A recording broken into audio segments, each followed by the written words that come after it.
Ma'am, I don't think you can afford anything here. The words cut through Manhattan's most exclusive jewelry store like a knife. The black woman in the $3,000 suit doesn't flinch. She just smiles. Really? She says calmly. That's interesting. What happens next destroys a 15-year career in 15 minutes. A $4.5 billion deal vanishes with one phone call, and an entire industry learns what happens when you judge the wrong person. The manager thinks he's protecting his store from someone who doesn't belong. He has no idea he just insulted his own boss. She's Dr. Sarah Williams, CEO, owner of the company, and she's been secretly investigating discrimination at her own stores for 6 months. This racist manager is about to become unemployed. This billion-dollar mistake is about to go viral. And this moment is about to change everything. You won't believe what she does next. Manager Robert Sterling approaches with the calculated warmth of someone who's perfected the art of polite exclusion. His 15 years at Meridian have taught him to read clients within seconds: net worth, social status, likelihood of purchase. His district performance awards line his office wall, testament to his ability to maximize profit per square foot. "Good morning," he says, his tone carrying just enough courtesy to avoid outright rudeness.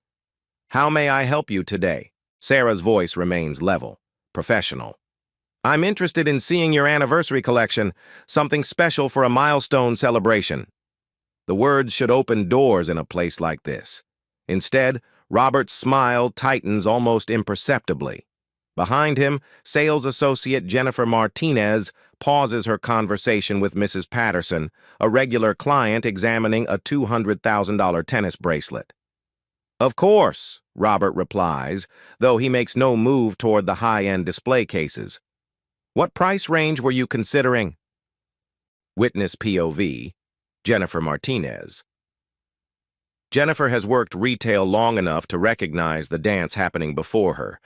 The way Robert positions himself slightly between Sarah and the premium displays. The subtle pause before answering.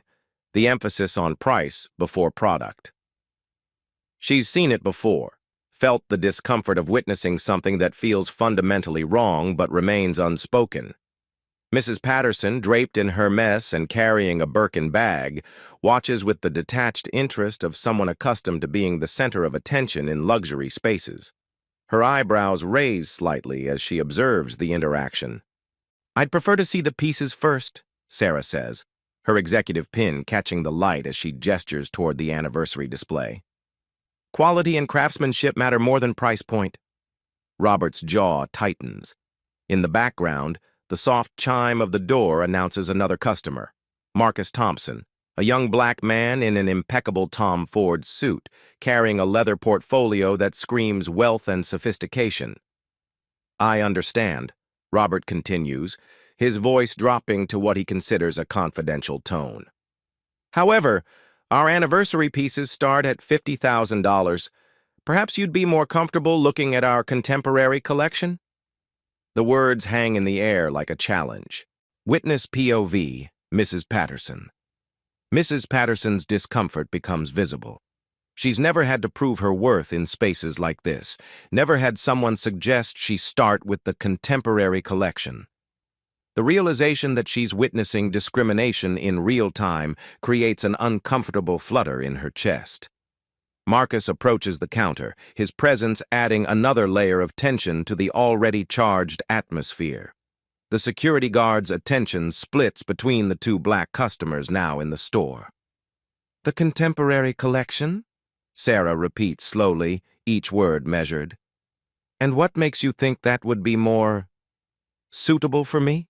The question lands like a stone in still water. Robert realizes he's walked into dangerous territory, but his 15 years of unchallenged authority in this space have made him overconfident. "I'm simply trying to help you find something within your comfort zone," he says, the words revealing more than he intends. Witness POV, Marcus Thompson. Marcus has frozen near the entrance, his portfolio gripped tighter in his hands. He recognizes what's happening because he's lived it. The assumptions, the redirections, the careful language that maintains plausible deniability while delivering a clear message. His phone buzzes with notifications, but he ignores them, transfixed by the scene unfolding. Sarah reaches into her purse, pulling out a slim leather wallet. The gesture is deliberate, controlled. Would seeing my identification help establish my comfort zone? The offer is both an olive branch and a trap. Robert's response will determine whether this remains a private moment of bias or becomes something much larger. Jennifer exchanges a glance with her colleague, both women recognizing they're witnessing something that could explode beyond the confines of their Madison Avenue showroom. The store's security cameras continue their silent recording, capturing every word, every gesture, every moment of what's about to become a reckoning. The classical music plays on, but the harmony has shifted into something discordant. What Robert says next will determine everything that follows. Robert's eyes flick toward the wallet, then back to Sarah's face. His decision is written in the slight shake of his head, the way he raises his palm in a gesture that's meant to be conciliatory but comes across as dismissive. "That won't be necessary," he says, his voice carrying the authority of someone who believes he controls this space absolutely. "I've been in luxury retail for 15 years. I can assess a client's needs quite accurately." The words are a match struck in a room full of gasoline. Witness POV, Mrs. Patterson. Mrs. Patterson's discomfort crystallizes into something sharper. She's watched this man fawn over her for years, remembering her preferences, offering champagne, treating her like royalty. The contrast is stunning and damaging. Her phone appears in her manicured hands almost unconsciously. Sarah's composure remains intact, but something fundamental shifts in her posture. The executive pin on her lapel seems to catch more light, becoming more prominent against the navy fabric of her blazer. "I see," she says quietly. "So you've determined that I cannot afford your anniversary collection based on what exactly?" The question hangs in the air like a bomb with a visible timer. Robert glances around the store, suddenly aware that their conversation has an audience. Jennifer has stopped pretending to organize inventory. Marcus stands frozen by the entrance, his portfolio forgotten. Mrs. Patterson's thumb hovers over her phone screen. "I'm simply trying to provide excellent customer service," Robert deflects, but his voice lacks conviction. "We want all our clients to have a positive experience." "By assuming I can't afford your merchandise?" "I never said that." "You didn't have to." Witness POV, Jennifer Martinez. Jennifer feels her stomach clench. She's watched Robert work for 3 years, seen how he treats different customers, but never has it been this explicit, this undeniable. The young mother of 2 recognizes injustice when she sees it, remembers her own experiences with discrimination in her previous retail jobs. Sarah pulls out her phone, the movement deliberate and purposeful. "I think this conversation might be educational for others to see." Robert's face flushes. "Ma'am, I'm going to have to ask you not to record in our store. It's company policy." "Whose company?" The question is simple, direct, devastating. "Excuse me?" "I asked whose company. Who owns Meridian Jewelers?" Robert's confidence wavers for the first time. "Lux Holdings Corporation, but I don't see how that's—" "Lux Holdings," Sarah repeats, her voice carrying a note that makes Jennifer look up sharply. "Interesting." Witness POV, Marcus Thompson. Marcus recognizes the shift in the room's energy. As a corporate attorney, he's witnessed enough boardroom power plays to know when someone is about to reveal a hidden advantage. His phone continues buzzing, messages he now realizes might be more important than he initially thought. Mrs. Patterson has begun recording, her phone held discreetly but unmistakably capturing the scene. Other customers have paused their browsing, drawn by the tension radiating from the main counter. Robert, sensing the ground shifting beneath him, attempts to regain control. "Ma'am, if you're not here to make a purchase, I'm going to have to ask you to leave." You're disrupting our other customers. The words are his fatal mistake. Sarah's smile is small, controlled, and absolutely terrifying to anyone who knows how to read corporate warfare.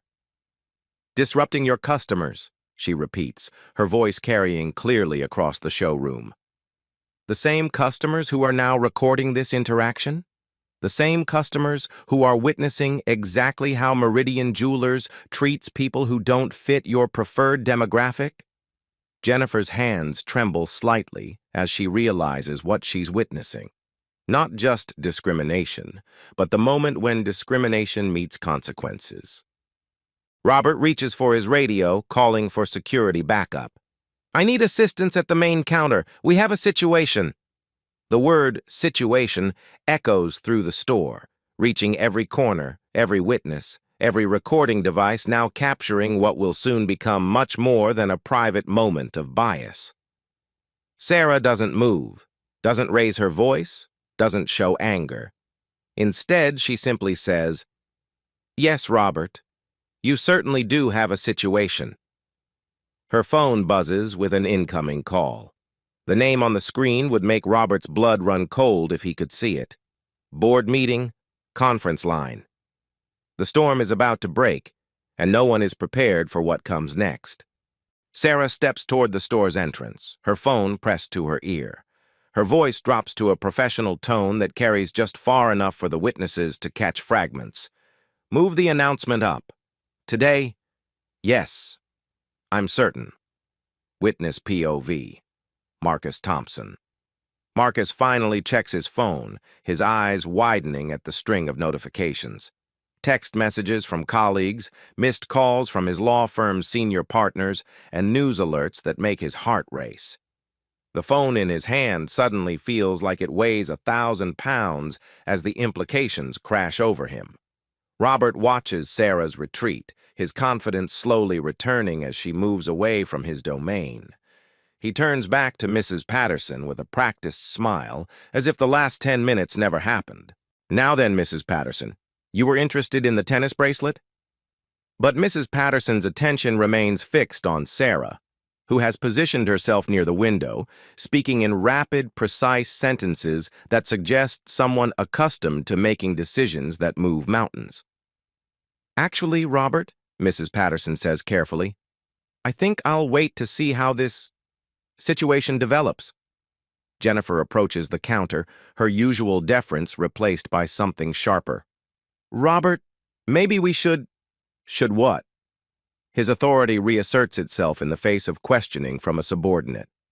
Handle a customer who clearly couldn't afford our merchandise anyway?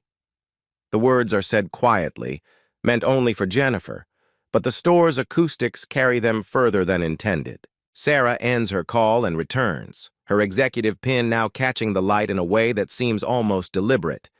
She moves with the measured pace of someone who has just set larger forces in motion.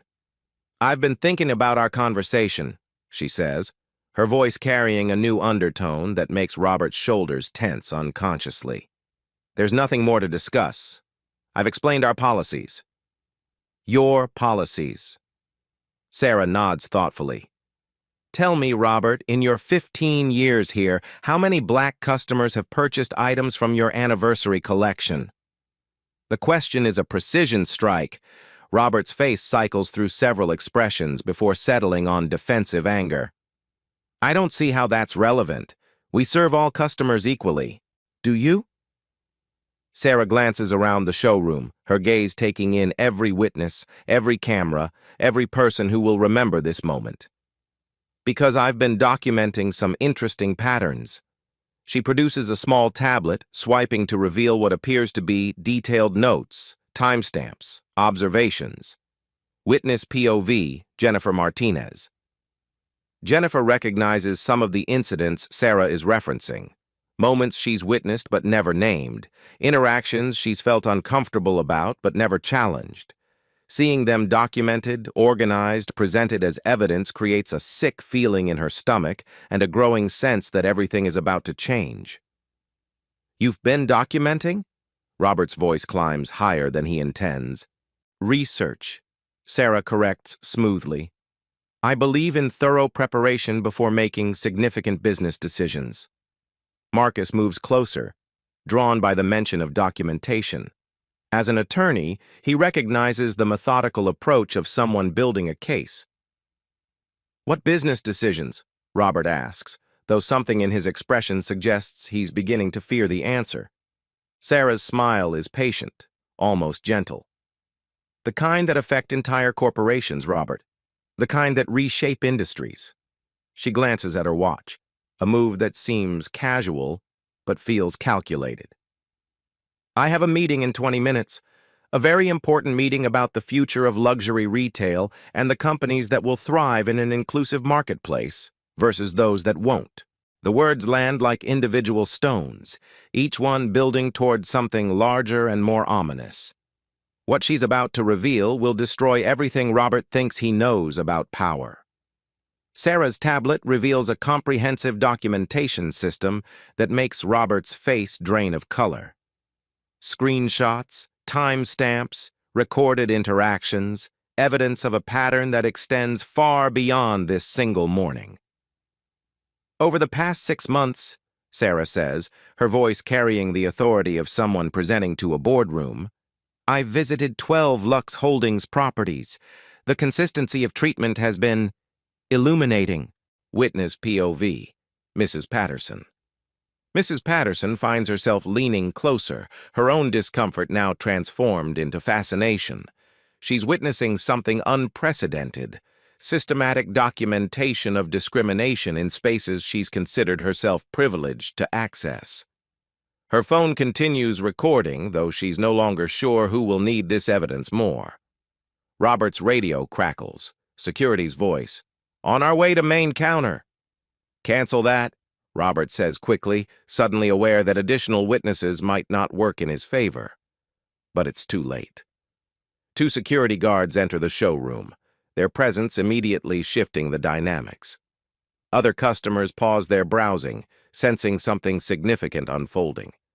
Sarah continues as if nothing has changed.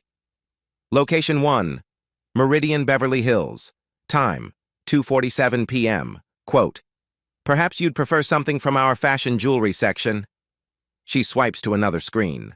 Location 2, Meridian, Chicago. Time, 11:15 a.m. Quote, these pieces require significant investment most people aren't prepared for. Each revelation hits like a physical blow. Jennifer recognizes the language, the patterns she's heard not just from Robert, but throughout the company culture. Marcus steps forward, his legal training kicking in. Ma'am, as an attorney I have to ask, are you planning to file discrimination charges? Sarah's attention shifts to him, and for the first time, her expression softens slightly.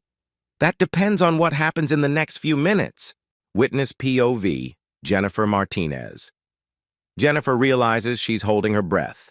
3 years of uncomfortable moments, of watching certain customers get treated differently, of participating in a system she never fully acknowledged, all of it is crystallizing into this moment of potential reckoning. Robert attempts to regain control. Security, please escort this woman from the premises. She's harassing our staff and customers. But the security guards hesitate. Something in Sarah's composure, her documentation, the growing crowd of witnesses, it all suggests this isn't a typical disruption. Before they do that, Sarah says calmly, perhaps you'd like to see this. She swipes to a new screen. An email thread, clearly visible with Robert's company signature prominently displayed. From arsterling@meridianjewelers.com. Subject, Client Demographics Management. Quote, we need to focus on our core customer base. Some people just don't fit our brand image. The email is dated 6 weeks ago. Robert's face goes ashen. That's taken out of context, he stammers. Is it? Sarah scrolls down, revealing his response to a company-wide diversity initiative. Quote, diversity is important, but we can't sacrifice sales targets for social experiments. Collective witness, POV. The atmosphere in the store shifts palpably. Mrs. Patterson's jaw drops. Jennifer covers her mouth with her hand. Marcus's professional interest transforms into personal investment. Even the security guards exchange uncomfortable glances. Other customers have formed a loose semicircle around the main counter, drawn by the drama and held by the implications of what they're witnessing. Sarah's phone buzzes. She glances at it, and her expression becomes more focused, more urgent. "That's my cue," she says, then looks directly at Robert. "I have a conference call starting in 5 minutes. A very important call about the future of our company." "Our company?" Robert's voice is barely a whisper. "Oh, did I not mention?" Sarah's executive pin catches the light as she adjusts her blazer. "I'm Dr. Sarah Williams, CEO of Lux Holdings Corporation." The silence that follows is absolute. Collective gasp moment. Mrs. Patterson's phone slips in her manicured hands. Jennifer's knees visibly weaken. Marcus's mouth falls open. The security guards step back involuntarily. Even the classical music seems to pause. Robert's face cycles through disbelief, denial, and dawning horror in the span of 3 seconds. That's impossible," he whispers. Sarah produces her corporate identification, placing it on the counter where everyone can see. The Lux Holdings logo, her photo, her title, Chief Executive Officer. "I've been CEO for 8 months, she says conversationally. "Appointed after our board decided the company needed fresh leadership focused on ethical growth and inclusive excellence. The revelation restructures reality for everyone in the room." Witness POV, Marcus Thompson. Marcus recognizes the seismic shift occurring. As a corporate attorney, he's seen hostile takeovers, boardroom coups, executive restructurings, but he's never witnessed a CEO conducting undercover investigations of her own company's discrimination practices while being discriminated against in real time. Jennifer looks at Robert, then at Sarah, then at the corporate ID, her world view reorganizing itself around this new information. Sarah continues, her voice steady and professional. "The board meeting I'm about to join is specifically focused on the findings from my 6-month investigation into systematic discrimination across our properties." She picks up her phone, showing the screen to the assembled crowd. "Conference call, board of directors, emergency session. Robert," she says, her voice carrying the full weight of executive authority, "you're about to participate in a very educational discussion about the future of this company and everyone in it." Her thumb hovers over the answer button.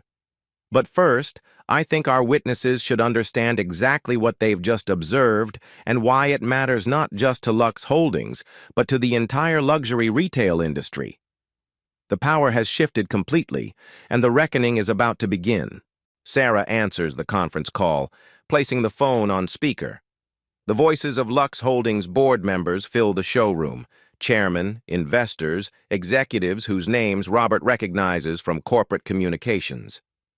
"Dr. Williams," comes the chairman's voice, crisp and authoritative. "We're ready for your final report on the discrimination investigation." The words hang in the air like an indictment. Robert's face loses all color. Jennifer grabs the counter for support. Mrs. Patterson's recording captures every word as it dawns on everyone that they're witnessing corporate history in real time. "Thank you, Chairman Morrison," Sarah responds, her voice carrying clearly through the store. "I'm pleased to report that my undercover investigation is now complete. I have comprehensive documentation of systematic discrimination across 12 properties over 6 months. Witness POV, Jennifer Martinez." Jennifer realizes that every uncomfortable interaction she's witnessed, every moment she felt sick about but didn't challenge, has been documented by the company's own CEO. The weight of complicity and the possibility of redemption crash over her simultaneously. Furthermore, Sarah continues, "I've just experienced firsthand the discrimination practices at our flagship Madison Avenue location. The interaction was witnessed by customers and recorded on multiple devices. She gestures toward Mrs. Patterson, whose phone is still capturing everything, and toward the store's security cameras that have been silently documenting the entire encounter. Chairman Morrison's voice sharpens. Are you saying you were personally discriminated against at one of our own properties? By the store manager, Robert Sterling, who has 15 years of performance reviews and district awards. His behavior wasn't an aberration, it was a reflection of the culture we've allowed to flourish. Robert attempts to speak, but no words come. Sarah pulls up additional evidence on her tablet, showing it to the gathering crowd. Email documentation shows explicit discussions about managing client demographics and maintaining brand image through exclusionary practices. Witness POV, Marcus Thompson. Marcus recognizes the legal implications cascading through the room. This isn't just corporate misconduct. It's documented civil rights violations at the highest levels, with witnesses, recordings, and a CEO who's gathered evidence that could reshape industry practices. His own phone buzzes with urgent messages from his law firm, but he ignores them, transfixed by the systematic destruction of institutional discrimination happening before his eyes. The chairman's voice comes through the speaker. Dr. Williams, what are your recommendations? Sarah's response is immediate and decisive. First, immediate suspension of all personnel involved in discriminatory practices pending full investigation. Second, comprehensive retraining for all customer-facing staff. Third, implementation of new policies with measurable accountability metrics. She pauses, looking directly at Robert. And fourth, cancellation of all partnerships with organizations that don't meet our new ethical standards. Witness POV, Mrs. Patterson. Mrs. Patterson understands luxury retail dynamics better than most.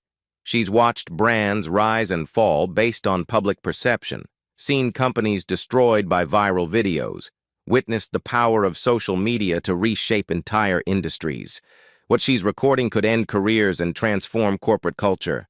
About that, comes another voice from the call, CFO Patricia Chen. The Meridian exclusive partnership with Sterling and Associates was worth $4.5 billion over 5 years. Given today's findings, I recommend immediate termination. The number lands like a physical blow, $4.5 billion.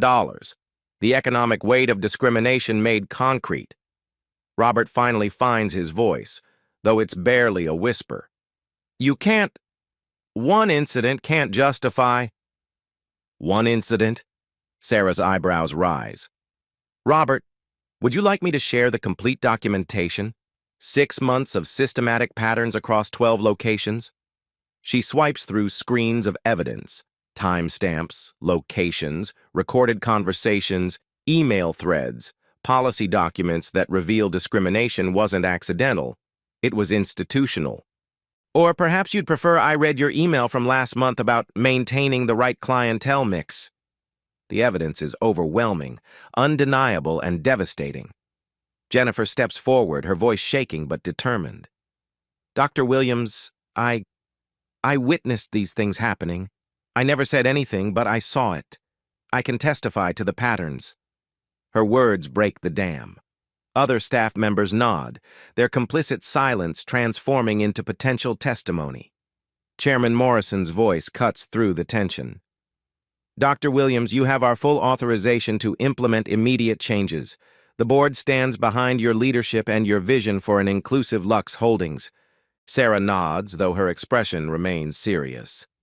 The changes begin today, starting with new management at our flagship location. She looks at Jennifer. Ms. Martinez, your willingness to speak up despite potential consequences demonstrates the integrity we need in leadership positions. Congratulations on your promotion to interim store manager. Collective gasp moment, there were 2. Jennifer's knees nearly give out. Mrs. Patterson audibly gasps. Marcus smiles for the first time all morning. Even the security guards look impressed by the dramatic reversal.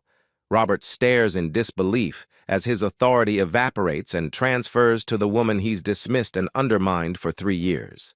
The systematic changes we're implementing today, Sarah announces to the room, will serve as a model for the entire luxury retail industry. Discrimination isn't just morally wrong, it's economically destructive. The old order has been completely dismantled, and a new one is about to rise from its ashes. The conference call continues with Sarah orchestrating a complete restructuring in real time. Her voice carries the authority of someone who has spent months preparing for this moment, every detail planned, every consequence anticipated. "Robert Sterling," she says, her words carrying across the showroom and through the phone to the board. "Your employment with Lux Holdings is terminated immediately. Security will escort you from the premises and ensure you turn in all company property. The finality is absolute. 15 years of career, dissolved in a sentence. Witness POV, Mrs. Patterson." Mrs. Patterson has witnessed corporate executions before, but never one so swift, so justified, and so thoroughly documented. Her phone captures Robert's face as the full weight of his situation crashes down on him, not just unemployed, but exposed, recorded, and potentially facing legal consequences for systematic discrimination. Robert attempts one last desperate play. "This is entrapment. You can't run a sting operation on your own employees." Sarah's response is measured, professional, devastating. "Robert, I visited our store as a customer, behaved professionally, and asked to see merchandise. Your response to a black woman requesting to purchase expensive jewelry revealed your character and your practices." She turns to address the growing crowd of witnesses and the conference call simultaneously. "This investigation wasn't about catching people in wrongdoing. It was about understanding why our company's values weren't translating into customer experiences. The answer is now clear." Chairman Morrison's voice comes through the speaker. "Dr. Williams, what immediate operational changes are you implementing?" Sarah's executive pin catches the light as she straightens her blazer, the same pin that Robert dismissed, the same authority he failed to recognize. "Jennifer Martinez will assume immediate management responsibilities. Marcus Thompson," she nods toward the attorney who has remained riveted by the unfolding drama, "I'd like to discuss joining our legal team to help implement industry-wide anti-discrimination policies." Marcus's eyes widen. Yes, absolutely." Witness POV, Jennifer Martinez. Jennifer stands in the center of a transformed world. 3 hours ago, she was a sales associate afraid to challenge discriminatory practices. Now she's managing a flagship store with a mandate to reshape luxury retail culture.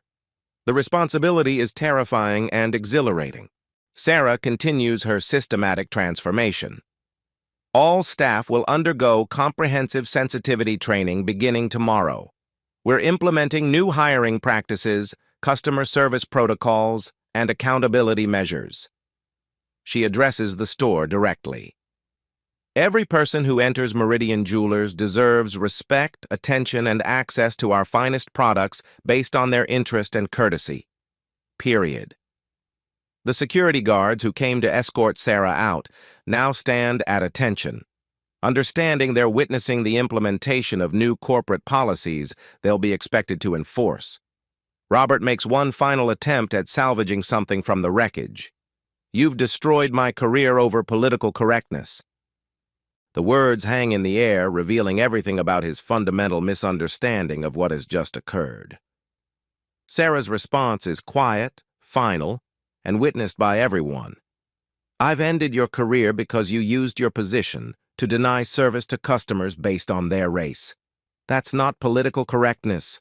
That's basic human decency and smart business practice."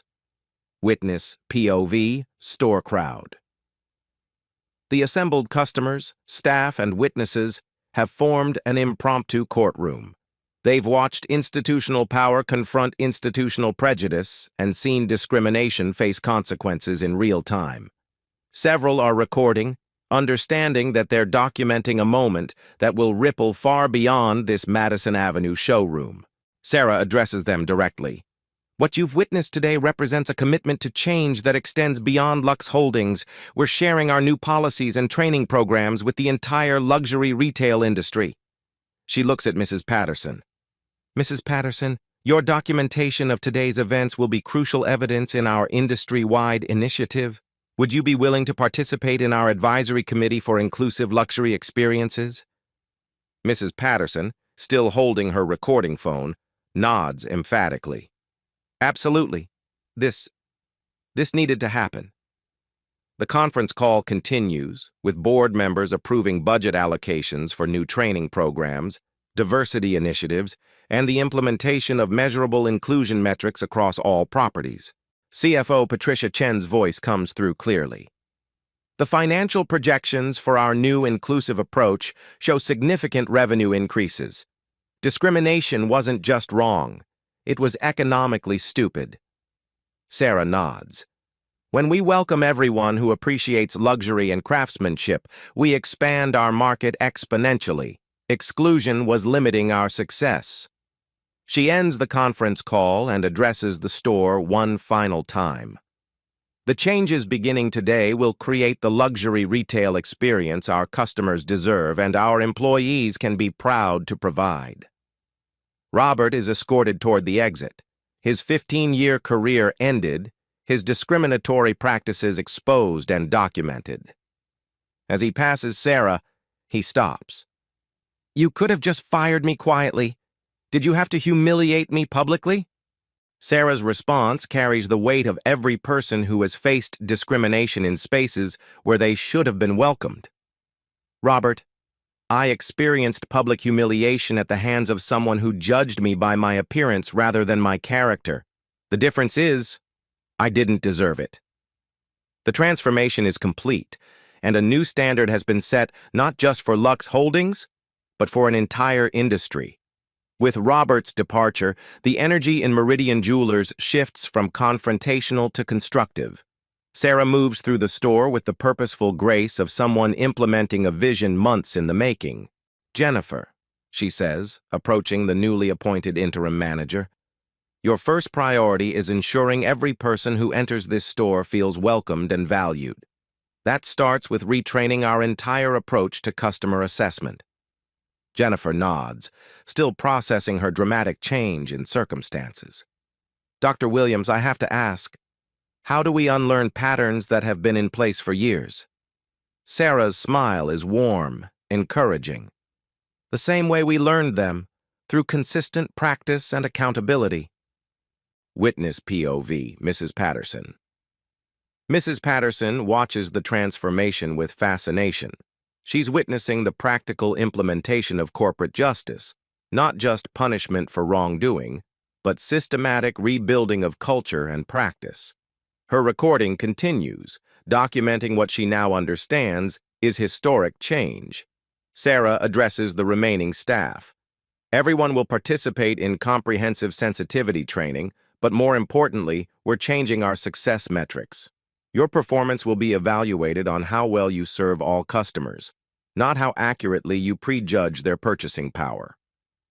Marcus approaches, his legal mind processing the implications.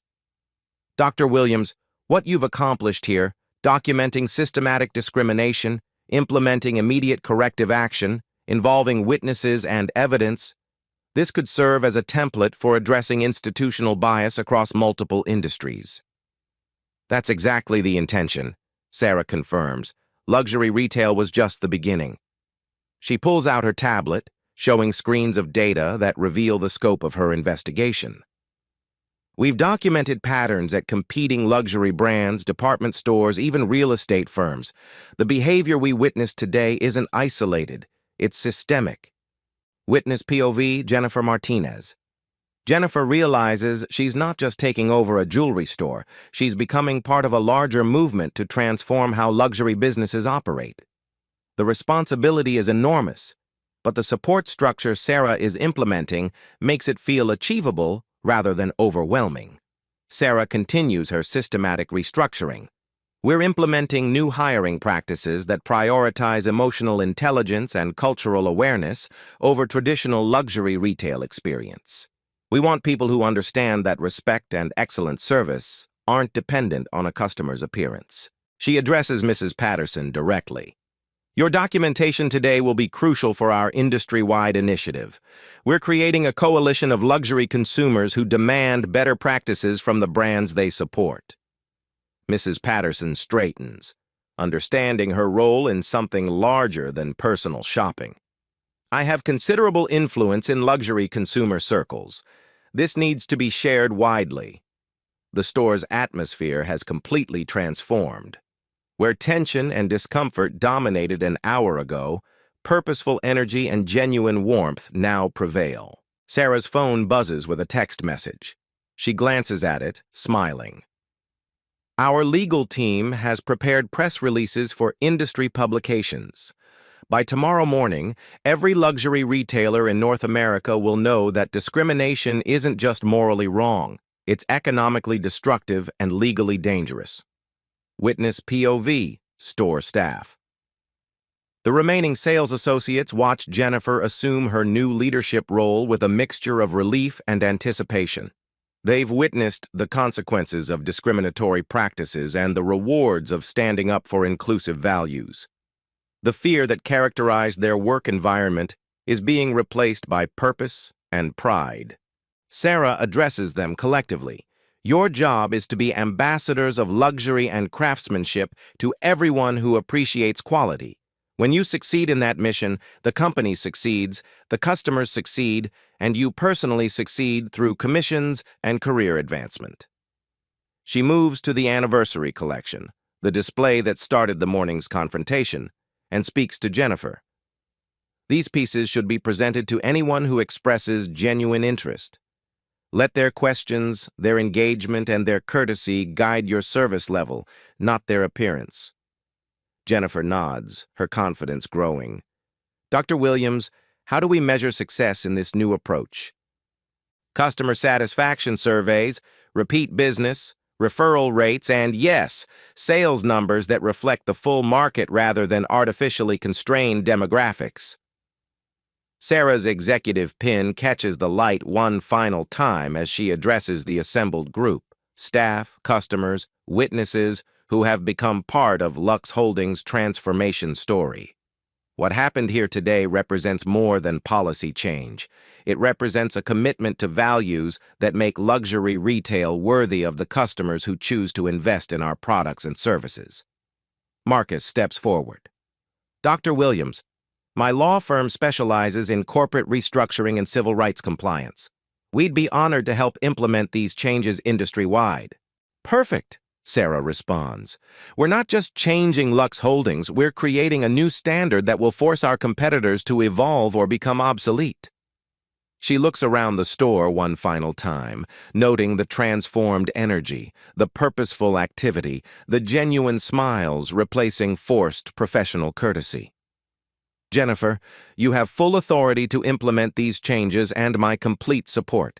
Mrs. Patterson, expect a call from our advisory committee coordinator. Marcus, let's schedule a meeting to discuss legal frameworks for industry-wide reform. The systematic dismantling of discriminatory practices is complete. The rebuilding of inclusive excellence is underway. The revolution in luxury retail has begun, and it started with one woman's refusal to accept being treated as less than she deserved. 6 weeks later, Meridian Jewelers on Madison Avenue buzzes with an energy that would have been unrecognizable to anyone who witnessed the confrontation that transformed everything. The same crystal chandeliers cast the same rainbow prisms, but the atmosphere beneath them has fundamentally changed.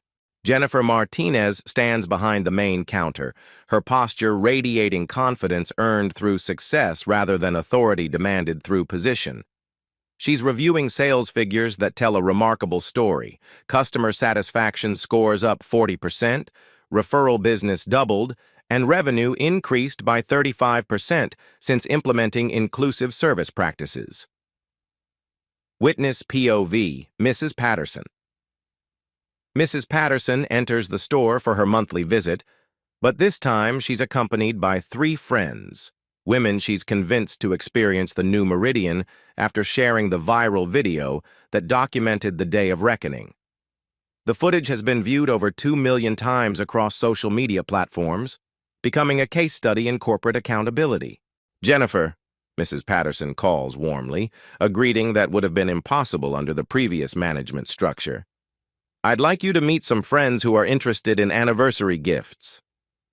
The interaction is natural, genuine, free of the calculated assessments that once characterized customer service.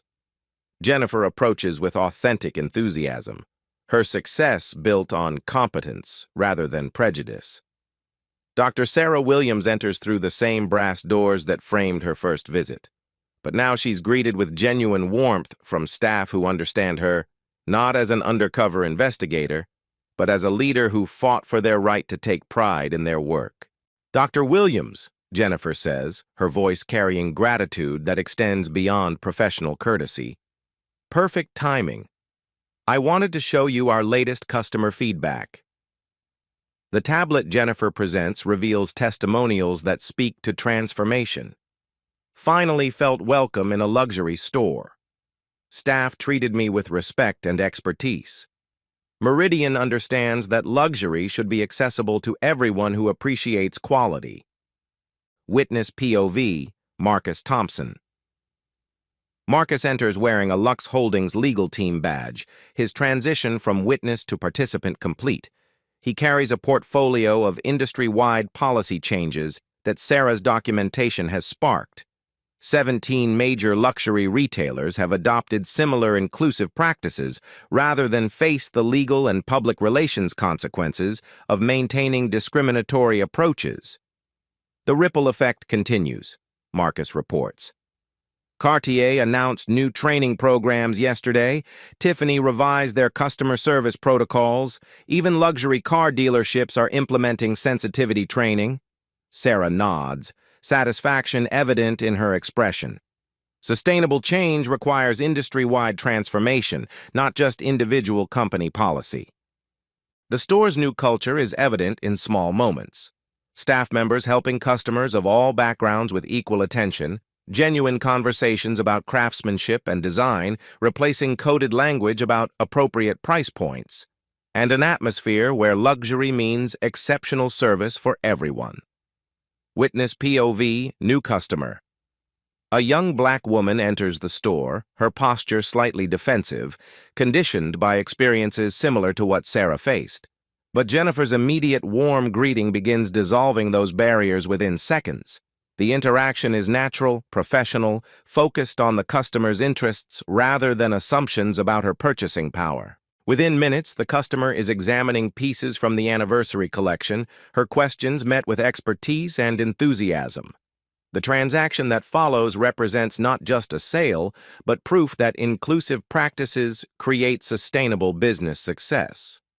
Sarah observes from across the store, her executive pin catching the light as she watches the practical implementation of the values she fought to establish. The pin has become a symbol throughout Lux Holdings properties, a reminder that leadership means creating environments where everyone can thrive. Jennifer approaches with the day's sales report. "Dr. Williams, we're exceeding projections in every category. But more importantly, our team morale surveys show the highest job satisfaction scores in the company. When people take pride in their work because their work reflects their values," Sarah responds, "success becomes sustainable and meaningful." The conversation is interrupted by applause.